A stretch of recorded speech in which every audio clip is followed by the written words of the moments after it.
My girlfriend and her childhood sweetheart registered their marriage, and even posted their wedding photos publicly on WeChat. Yet instead of feeling the slightest anger, I quietly gave it a like, only because from the moment I was a fetus until now, after 28 years living in this other world, I've finally realized this world is crazier than anything I could have imagined. I've seen childhood sweethearts who stayed together for more than 20 years.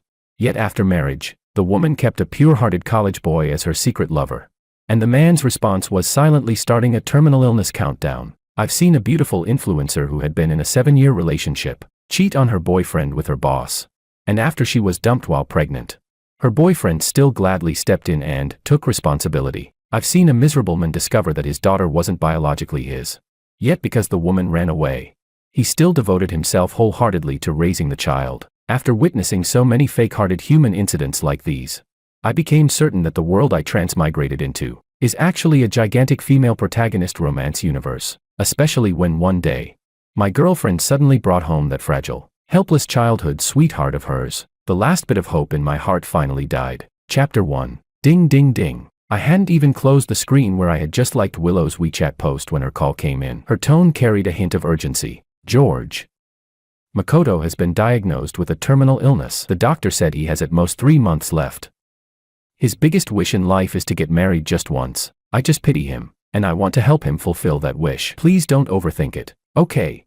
Only after she finished speaking did I respond unhurriedly, my voice gentle enough to be molded between fingers. I understand, Willow. I've always known, you've always been a kind-hearted girl. The other end of the line paused. Willow sounded incredulous. You're not angry.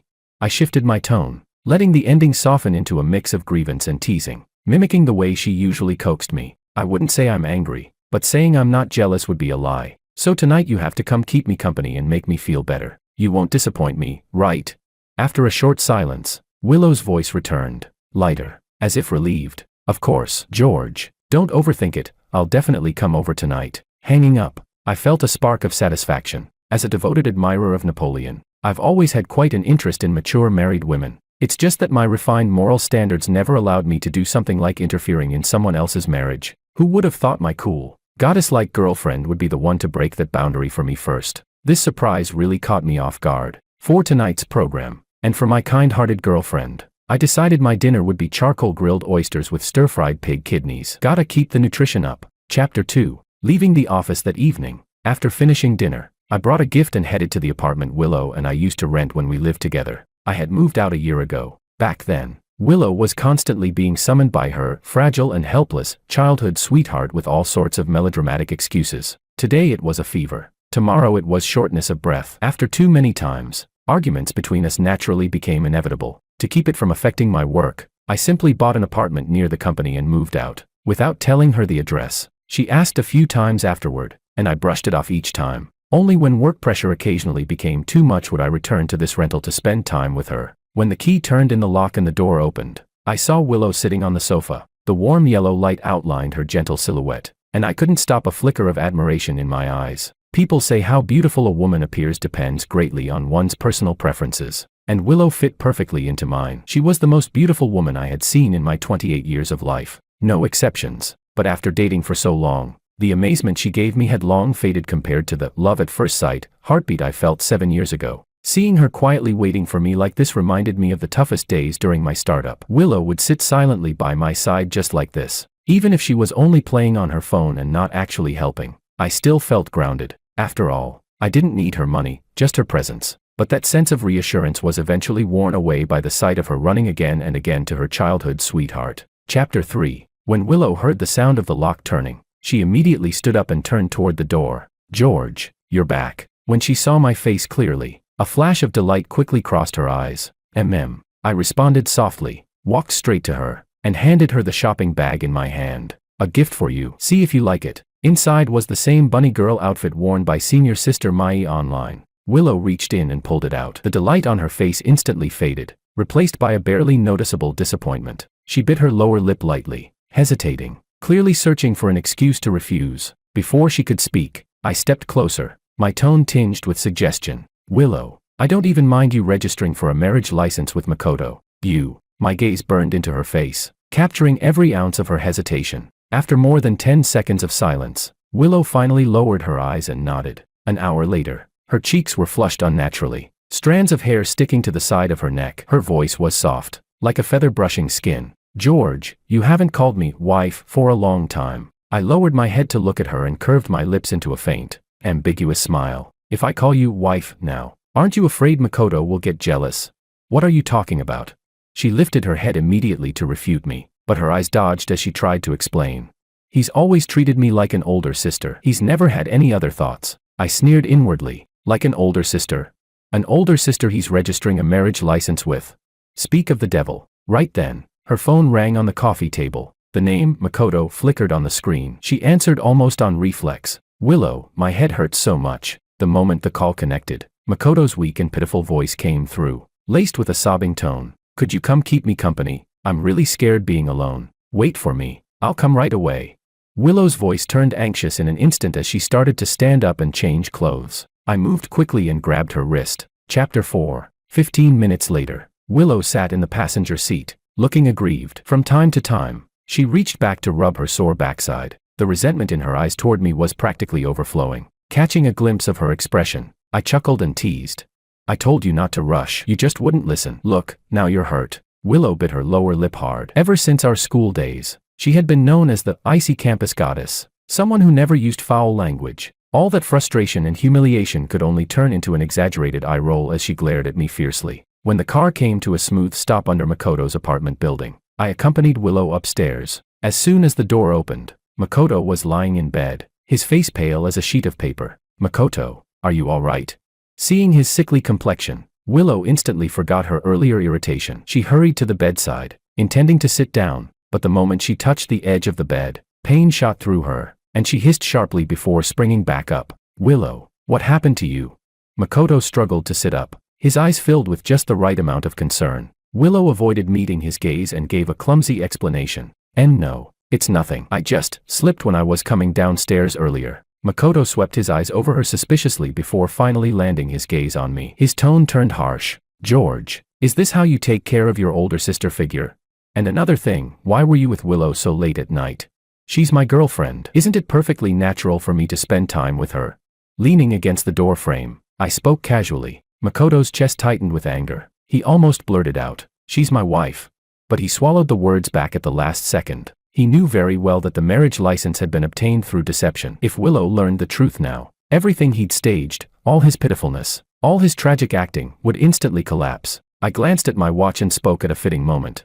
"I've brought her back to you. Enjoy your wedding night. I've got things to do, going now." Seeing that I was about to leave, Willow quickly stepped forward, trying to grab my hand, panic flashing in her eyes. "George, I'll take Makoto to the hospital, and then tonight I'll go home with you." "Willow." Makoto's voice trembled in panic, but Willow acted as if she didn't hear him at all, her gaze fixed intensely on me. I gently avoided her touch, my tone calm yet tinged with teasing. "No need. Willow, you did very well today. See you later." Before she could say anything else, I turned and walked away, leaving Willow frozen in place, while Makoto lay on the bed, enraged to the point his eyes turned red and his teeth nearly cracked from clenching. Watching my disappearing figure at the stairwell, Makoto clenched his fists tightly beneath the blanket. Things were completely different from what he had imagined. He originally thought that once George found out he had secretly registered a marriage license with George's girlfriend, George would explode with fury. Maybe George would even throw tens of millions at him just to make him disappear. Then Makoto could play the victim in front of Willow, claiming George had threatened him with underhanded tactics, getting money and earning Willow's sympathy. Convenient for when he ran out of money in the future and needed more. But George's utter indifference completely shattered his plan. What made him even more suffocated was this. He was the one who stole someone else's lover, yet somehow he was the one feeling betrayed. He felt like he was going insane. Chapter 5. Time moved into the next day. Today was a special day. My company was going public. To be honest, before Makoto appeared, my life had been pretty smooth sailing. I learned things quickly. Anything I touched, I mastered with ease. I suppose that counts as the golden cheat ability I got when fate favored me. Right after graduating from college, I started a business with the 1 million yuan my family invested as seed money. In 5 years, at a speed even I found hard to believe, I grew a tiny studio into a company about to ring the bell at the stock exchange. Of course, aside from my own efforts, I couldn't have achieved it without my 3 generals. They were David, whose CEO girlfriend passed her performance bonus to her assistant instead, Luis, who worked overtime so late that he fell asleep at work the next day and got fired by the chairman's daughter, and Kevin, a super workhorse assistant capable of doing the work of 10 people, who also happened to be a fake rich heir. With their help, the company's growth skyrocketed, though at some point, I noticed that the three of them started living and eating together, and the way they looked at me became strange. Every time they stared at me, I felt a prickling sensation on my back. So outside of work, I rarely interacted with them privately. At most, I gave out more bonuses. The bell-ringing ceremony at the exchange went exceptionally smoothly. As the golden hammer fell, thunderous applause erupted, accompanied by a barrage of camera flashes. I smiled calmly at the cameras, excitement swelling in my chest. To me, career was always far more captivating than romance. The moment the ceremony ended and I checked my phone, the screen was filled with missed calls. Dozens of them, all from Willow. Before I even had a chance to call back, Willow dialed again. I raised an eyebrow and answered casually. "George, your company is going public today. Why didn't you tell me?" Her voice on the other end was sharp, hysterical, nothing like the gentle woman she usually portrayed. "You clearly said before that you would stand beside me during the bell ringing, and that you'd propose to me afterward. How could you lie to me?" This was the first time I had ever heard Willow lose control like this. She sounded like a gambler who had lost all her chips. I frowned, my voice cold as ice. "Are you out of your mind? You have a husband. What proposal am I supposed to make to you?" Chapter 6. Willow was stunned into silence by my words. Only the sound of her rapid breathing came through the phone. A few seconds later, she forced her emotions down and spoke again, her voice deliberately gentle. "George, I know you're still angry about me getting the marriage license with Makoto, but don't worry. After 2 months, when he's gone, we can." I cut her off immediately, my tone filled with impatience. "That's enough. I'm not interested in hearing any of that. I still have a bunch of celebration events to arrange." I'm hanging up. Without waiting for her response, I ended the call again. Then I turned to my assistant beside me. "Show me the candidates you screened for the secretary position." The assistant handed me the tablet at once. On the screen were profiles of several recently graduated female students. The young women in the photos were vibrant, each attractive in her own way. Back when I first noticed Willow and Makoto getting ambiguous, I had already planned to break up with her. Work was busy enough, I didn't have the time or energy to constantly wonder whether she was cheating. But for some special reasons, the breakup had been delayed until now. So I simply used Makoto to provoke her a bit, unlock an achievement, so to speak.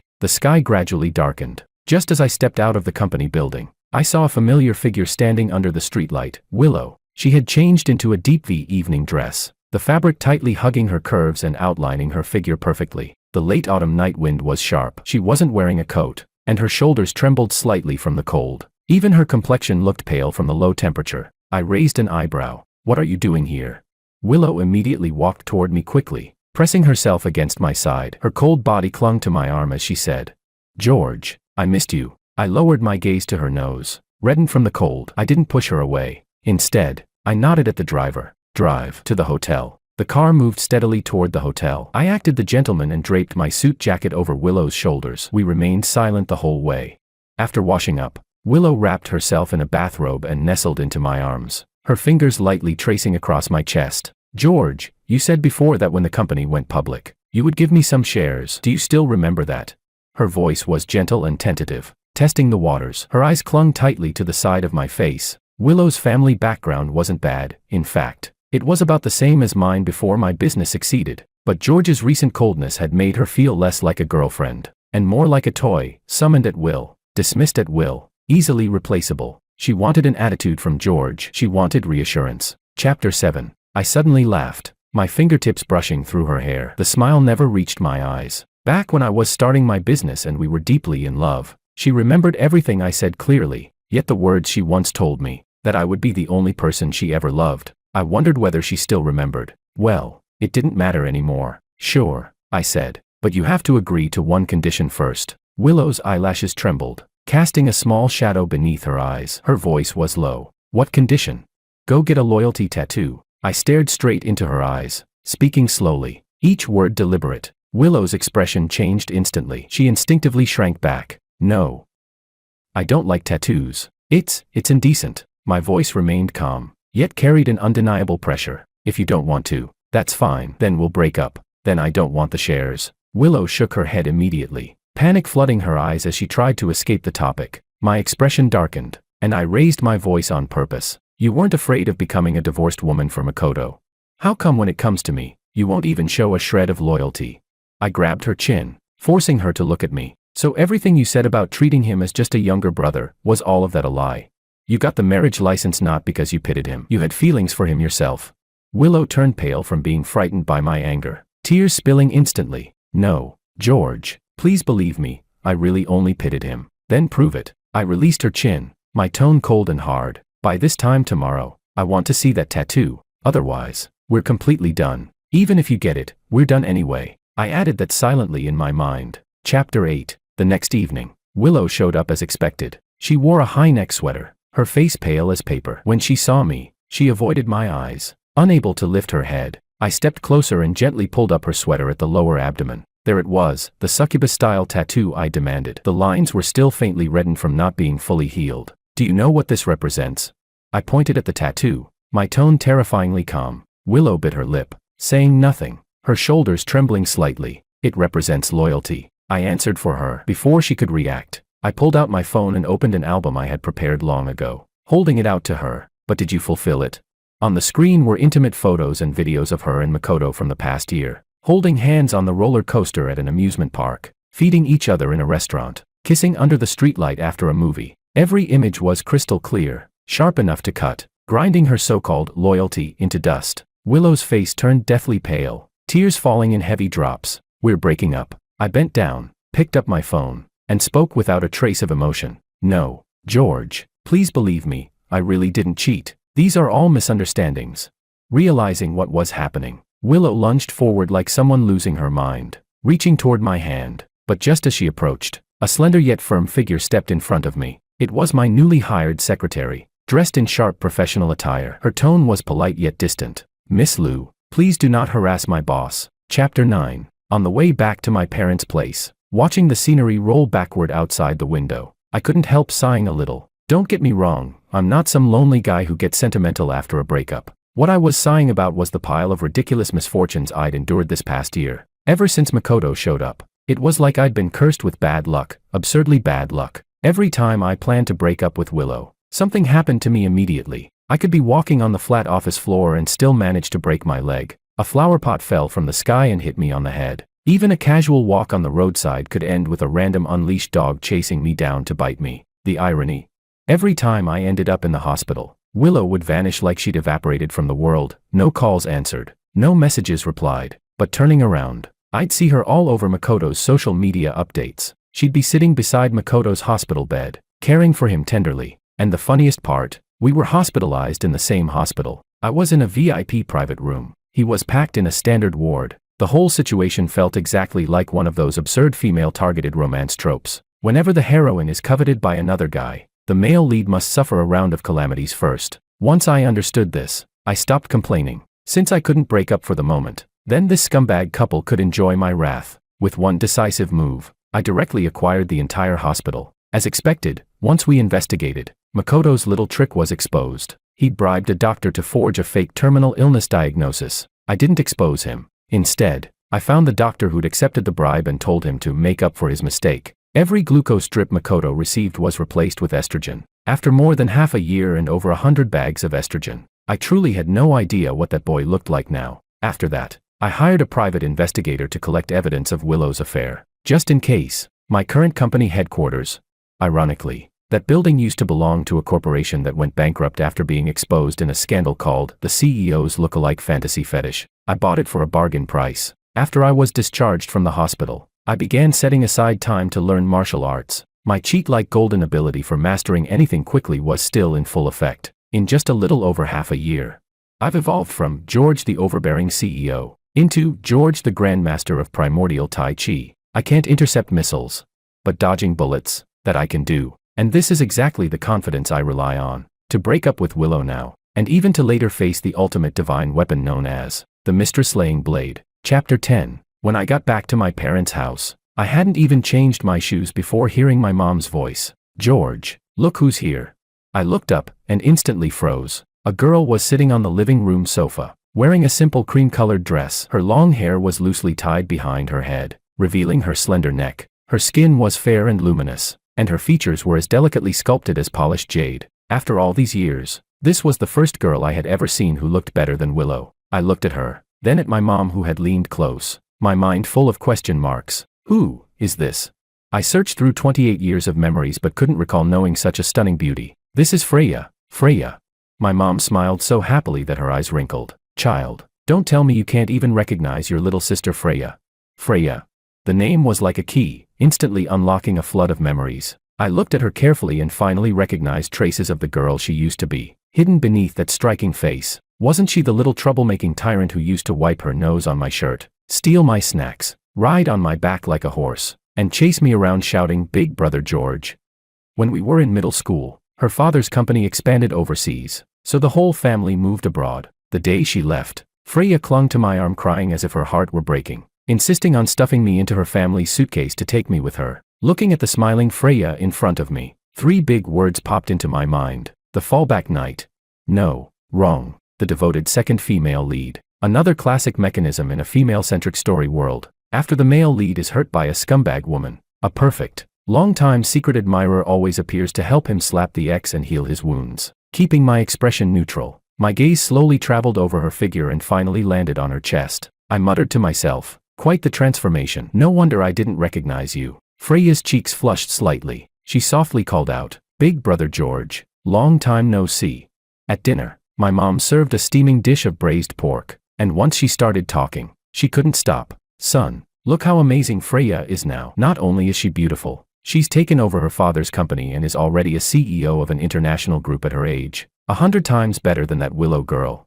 "Mom, Willow and I already broke up." I cut her off lightly as I put a piece of meat into my mouth. My mom used to like Willow a lot, always bragging to others about her well-mannered future daughter-in-law. But ever since I casually started dropping hints about Willow and Makoto's messy entanglements, she completely defected and began urging me daily to break up. My mom's chatter halted abruptly. Then she burst into laughter. Good. Breaking up is the best thing you've done." After that, she didn't say more. As long as her son wasn't getting cheated on, she didn't care whom I chose to marry. Chapter 11. After dinner, my mom tactfully disappeared. That left Freya and me chatting in the living room. Both of us had spent years navigating the business world. We went from laughing about childhood embarrassments to discussing our respective work experiences, getting along surprisingly well. Before we knew it, it was already late into the night. A few days later, Freya arrived at my company as the representative of her multinational corporation, bringing a collaboration proposal. In the meeting room, she wore a perfectly tailored black suit, explaining the cooperation details with clarity and confidence. Every gesture radiated the poised sharpness of a corporate powerhouse, a stark contrast to the gentle girl she'd been at my home. The negotiation went extremely smoothly. After sending off her team, only the 2 of us remained in the office. Freya paused while gathering her documents. Suddenly, she looked up at me. "George, do you still remember what I told you the day I left?" Leaning back in my chair, I curved my lips into a smile. "Of course I remember. You clung to my arm crying, saying that when you came back, you would marry me." Freya's cheeks flushed instantly. I stood and walked over to her, my gaze drifting to her full red lips. Then I boldly slid an arm around her waist, pulling her slightly toward me. "So, did you come back this time to fulfill that promise?" Her whole body stiffened like a startled little cat. Over 10 seconds passed before Freya gave a tiny nod, her voice barely above a whisper. "Yes." "Then show me your sincerity." I leaned down, my face so close that our noses were almost touching. "Not here." Freya's body tensed even more. Her eyes darted nervously toward the office door. "This is the company. What if someone comes in?" Chapter 12. This is the sincerity you were talking about. Freya looked completely stunned after I brought her to the hospital, staring at the sign that said, "Premarital Medical Examination." "What else?"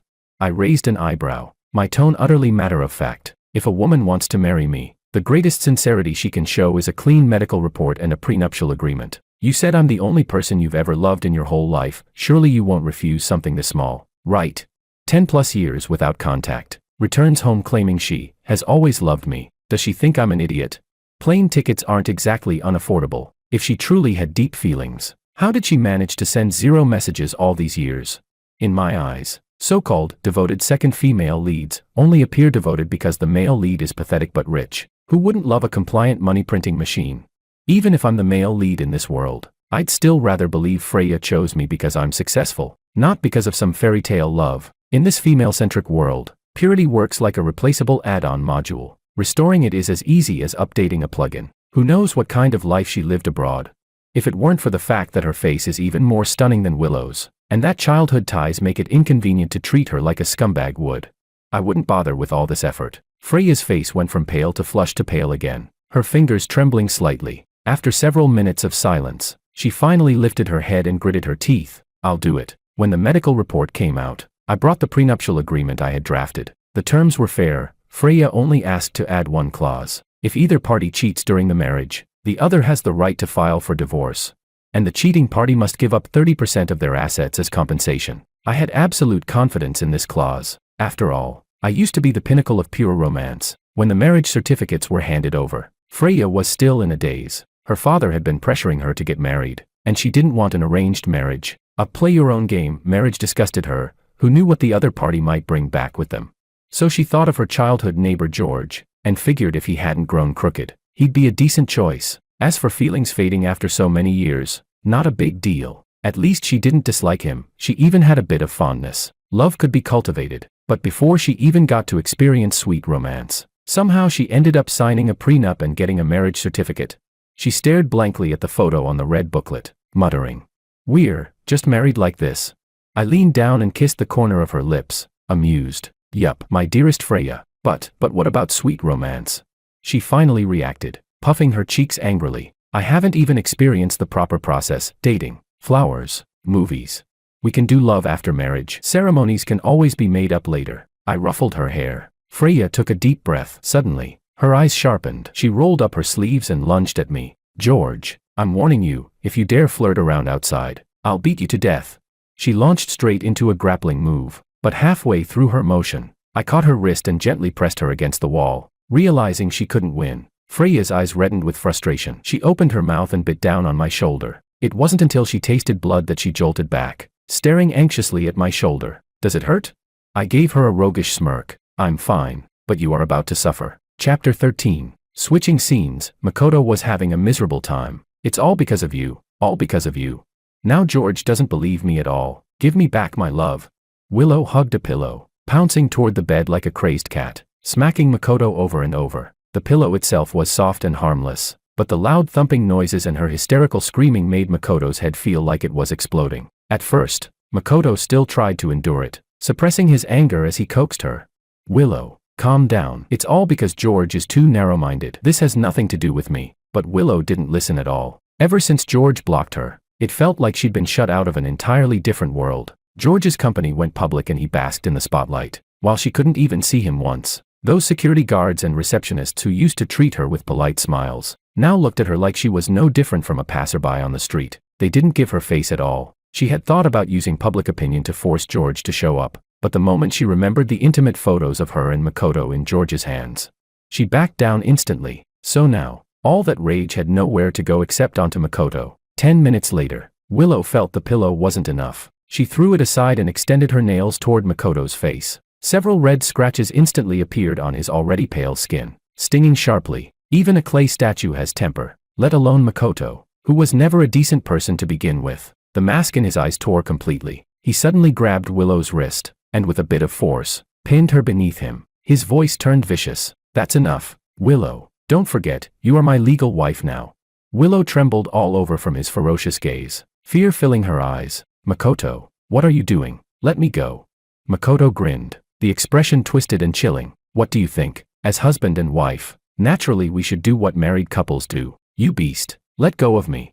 Only then did Willow realize his intention. She struggled frantically, flailing her arms and legs to push him away, but the strength difference between men and women was too great. Her resistance was like tickling him. Makoto, impatient, grabbed a rope and swiftly tied her hands and feet to the bed frame. Willow cried until her voice nearly broke, but Makoto didn't care at all. His hands went straight for her clothes. "Stop pretending to be pure. You didn't stick with George because he was too busy to spoil you. You stuck with me because I sweet-talked you and made you feel good. That's why you were glued to me every day. Everything except the final step. We've already done it all. And now you want to pretend to be a virtuous woman." He let out a mocking laugh, full of contempt. "You bastard. I only stuck with you because I pitied you for having a terminal illness." Willow trembled with fury. Her tears mixed with hatred as they splattered onto the bedsheet. "Heh." Makoto couldn't be bothered to argue with her anymore. He leaned down toward her, but strangely, no matter how hard he tried, his body didn't react at all. Not even the slightest hint of desire. Seconds passed. Minutes passed. More than half an hour went by. Makoto's expression shifted from viciousness to panic. and finally turned a dark, purplish shade like rotten liver. At first, Willow was too terrified to breathe, but seeing his situation, her tightly wounded nerves suddenly relaxed, and then a surge of malicious delight exploded in her chest. "Makoto," she laughed cruelly, her voice dripping with disdain. "So you're not a real man after all?" "Shut up."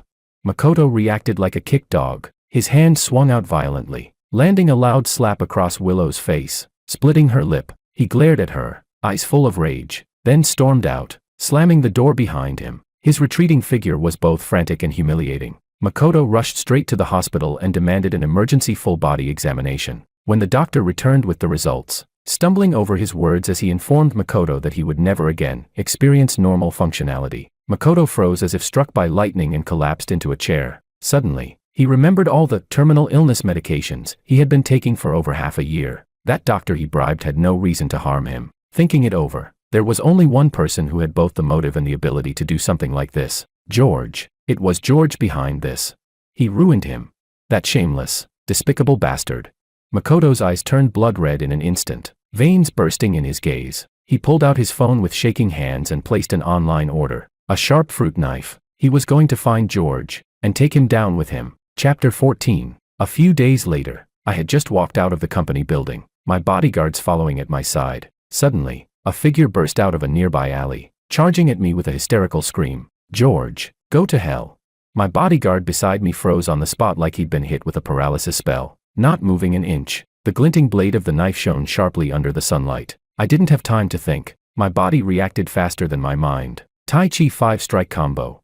The first strike landed precisely on Makoto's wrist. His fruit knife flew out of his hand with a loud clang, skidding far across the ground. The second and third strikes followed immediately, targeting his vital points with deadly accuracy. The final whip-like strike carried full force through my arm, sending Makoto's entire body flying backward before crashing heavily onto the pavement. He curled up, groaning in pain. Makoto tried struggling to get up, but I stepped forward and pinned his wrist under my foot. "Have you not heard? Heroes in this world are as countless as fish crossing the river. You have far underestimated mankind." Makoto's eyes bulged with rage, his voice hoarse and violent. "George, you despicable coward.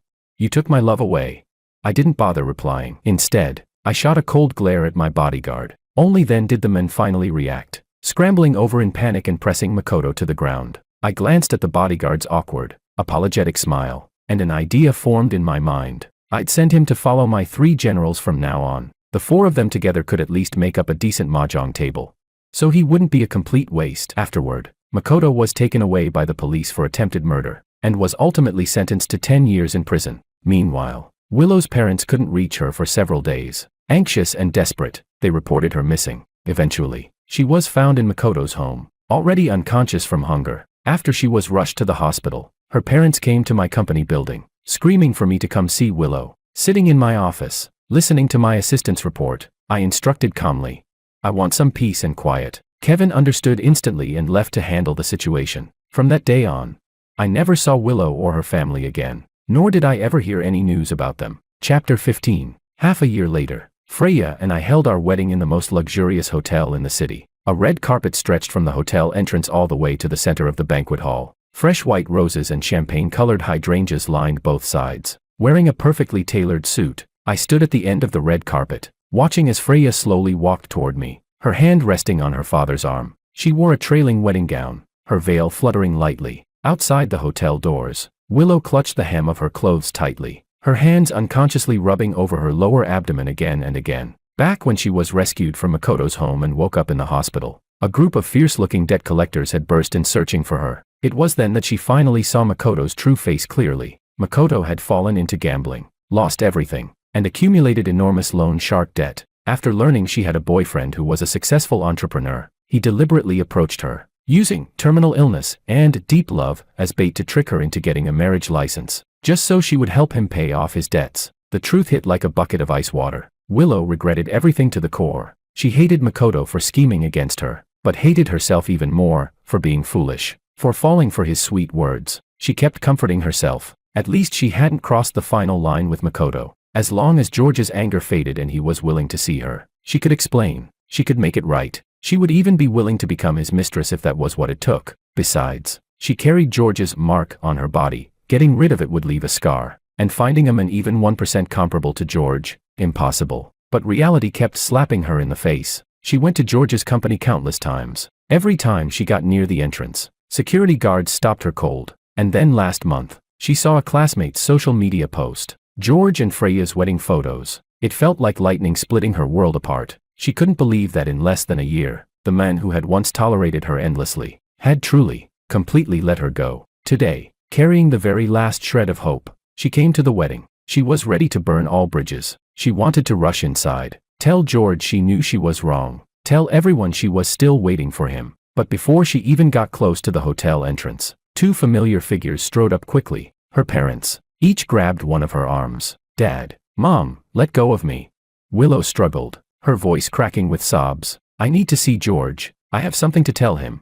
Willow's father's face was dark with fury, his grip tightening as he shouted, half angry, half heartbroken. "See him. Our entire family is on the brink of bankruptcy because of you. How long are you going to keep this nonsense up?" Her mother wiped tears continuously, her voice choked. "Willow, please wake up. Makoto lied to you. You broke George's heart. And to clean up the mess Makoto left behind, our family has bled itself dry. If you provoke George again, our family will be completely ruined." After Makoto went to prison, his father disappeared, his mother committed suicide, with no other targets. The debt collectors turned to the legal wife, Willow Liu. At first, the Liu family insisted Makoto had deceived their daughter and that the debts were incurred before marriage, refusing to pay, but the collectors came banging on their door every few days, making life unbearable. In the end, they had no choice but to sell off assets to fill Makoto's financial pit, just to force a divorce. A once comfortable family was now on the verge of collapse. Willow's parents dragged her away from the hotel entrance, her cries scattering in the wind, fading into the distance. Years later, after being released, Makoto could no longer find his parents, nor Willow. After asking around, he heard that Willow had gone abroad and married someone else. So, gambling on one last chance, he scraped together a sum of money and left the country as well, never to return.